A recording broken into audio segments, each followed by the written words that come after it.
விவசாயிகளின் கோரிக்கைகளை நிறைவேற்ற வலியுறுத்தி தமிழகம் முழுவதும் திமுக, காங்கிரஸ், இடதுசாரிகள் மற்றும் விடுதலை சிறுத்தைகள் உள்ளிட்ட எதிர்க்கட்சிகள் பல்வேறு சங்கங்கள் சார்பில் போராட்டங்கள் நடைபெற்றன. திருவாரூர் கீழ வீதியிலிருந்து பேருந்து நிலையம் நோக்கி திமுக செயல் தலைவர் மு க ஸ்டாலின் தலைமையில் பேரணி நடைபெற்றது. இதில் முன்னாள் அமைச்சர் டி.ஆர். பாலு, எம்எல்ஏ அன்பில் மகேஷ் பொய்யாமொழி உள்ளிட்டோர் கலந்து கொண்டனர்.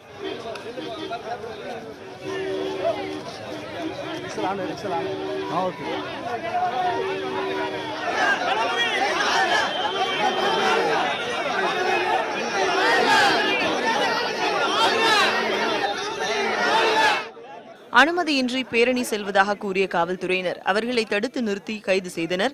தனியார் திருமண மண்டபத்தில் அடைக்கப்பட்டிருந்த ஸ்டாலின் முழு அடைப்பு போராட்டம் மிகப்பெரிய எழுச்சியை ஏற்படுத்தியுள்ளதாக தெரிவித்தார். அடுத்த கட்ட போராட்டமாக அனைத்து கட்சி தலைவரோடு கலந்து பேசி மீண்டும் ஒரு மிகப்பெரிய போராட்டத்தை மக்களை ஒன்று திரட்டி நடத்தக்கூடிய போராட்டமாக அந்த போராட்டம் நிச்சயமாக இருக்கும். ஆக அப்படிப்பட்ட ஒரு போராட்டத்தை நடத்துவதற்கான ஒரு சூழ்நிலையை மத்திய அரசும் மாநில அரசும் உருவாக்கக்கூடாது. காரணம், விவசாயிகளுடைய பிரச்சனையை உடனடியாக தீர்த்து வைக்க வேண்டும் என்று நான் கேட்டுக்கொள்ள விரும்புகிறேன். சென்னை சைதாப்பேட்டையில் திமுக எம்எல்ஏ மா. சுப்பிரமணியன் தலைமையில் நடைபெற்ற போராட்டத்தில் விடுதலை சிறுத்தைகள் கட்சித் தலைவர் திருமாவளவன், இந்திய கம்யூனிஸ்ட் செயலாளர் முத்தரசன், மார்க்சிஸ்ட் கம்யூனிஸ்ட் செயலாளர் ஜி. ராமகிருஷ்ணன், காங்கிரஸ் மூத்த தலைவர் தங்கபாலு ஆகியோரும் பங்கேற்று கைதாகினர்.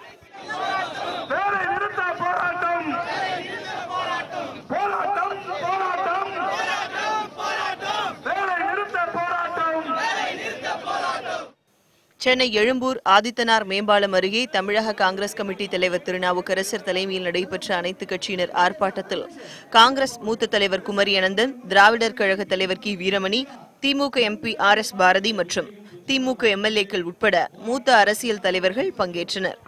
இதுவே அவர்களும் சேர்ந்து இணைந்து டெல்லிக்கு எதிராக நடத்தியிருந்தால் தமிழகத்தினுடைய உரிமைகள், மாநிலத்தினுடைய உரிமைகள் பாதுகாக்க இது அவர்களுடைய கரத்தையும் பலப்படுத்தக்கூடிய வாய்ப்பை ஏற்படுத்தியிருக்கு. இந்த தவறை இனிமேலும் செய்யக்கூடாது.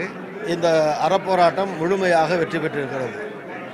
மத்திய மாநில அரசுகள் உடனடியாக தமிழ்நாடு அரசாங்கம் பொறுத்த வரைக்கும் எல்லா கூட்டுறவு கடன்களையும் எல்லா விவசாயிகளுக்கும் ரத்து செய்யணும்.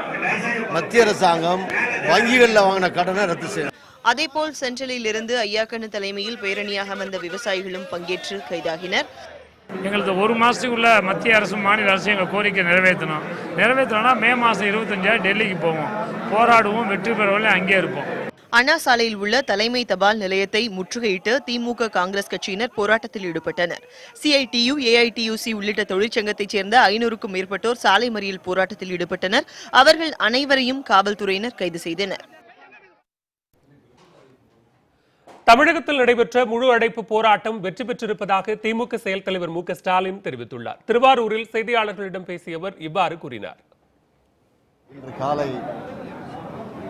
இன்று காலையிலிருந்து இந்த நேரம் வரையில தமிழகத்திலே விவசாய பெருங்குடி மக்களுக்காக நடைபெற்றிருக்கக்கூடிய முழு அடைப்பு போராட்டம் மிக பெரிய அளவில், நான் ஏற்கனவே சொன்னது போல 100க்கு 100% அல்ல, 100க்கு 200% இது வெற்றி பெற்றிருக்கிறது.